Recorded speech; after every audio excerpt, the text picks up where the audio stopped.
Good morning. সকালবেলা ঘুম থেকে উঠে চা খাওয়ার পর এই টা বানানোটা না খুব মুশকিল। টা মানে কি, আর এই ব্রেকফাস্টের কথা বলছি।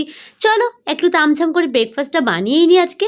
তো এখানে কিছু ভেজিটেবল নিয়ে নিয়েছি। আমি কিন্তু এই ব্রেকফাস্টটা রেগুলার করি না, মাঝে মাঝে যখন ইচ্ছা হয় তখন করি। নর্মালি না পার ডে যখন আমি ব্রেকফাস্ট করি কী করি, ওই রেডিমেড জিনিস যেমন ধরো পাস্তা বা পোহা যেগুলো রেডিমেড পাওয়া যায় সেগুলোকে এনে ঝট করে সেদ্ধ করে নিই, হয়ে যায়।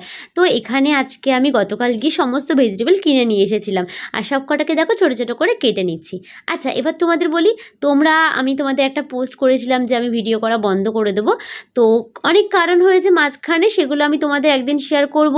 এই ছোটো একটা ভিডিওর মধ্যে এত কিছু ডিটেলসে বলাও যাবে না, আর এমনিতেও শরীর আমার প্রচণ্ড একটা খারাপ রয়েছে। তো আমি জানি না আমি কি করছি বা কি করব, কতদিন ভিডিও করব। বাট হ্যাঁ, আমি এতদিনের একটা বুঝতেই পারছো তোমরা, তো আমি আবারও চেষ্টা করছি। তো তোমরা একটু প্রে করো সব কিছু জানি ঠিকঠাকভাবে চলে। দেখো, আমি কিন্তু কিছু কিছু সবজি যেমন গাজর, বেবিকর্ন, সুইটকর্ন এগুলো কিন্তু একটু সেদ্ধ করে নিয়েছি। তারপরে কি প্যানের মধ্যে বাটার দিয়ে নিলাম, তারপরে সবজিগুলোকে সব দিয়েছি, অল্প করে লবণ দিয়েছি, আর তারপরে গোলমরিচের গুঁড়ো। খুব বেশি ভাজা না, হালকা একটু টস করে নেব, ব্যাস। তাহলে কিন্তু রেডি হয়ে গেল আমাদের সকালের ব্রেকফাস্ট। এই দেখো রেডি হয়ে গেছে আমাদের কালারফুল ব্রেকফাস্ট। আমি যত রকমের সবজি পেয়েছি দিয়েছি, আর রান্নাঘরে এত গরম, পুরো ঘেমে স্নান করে গেছি।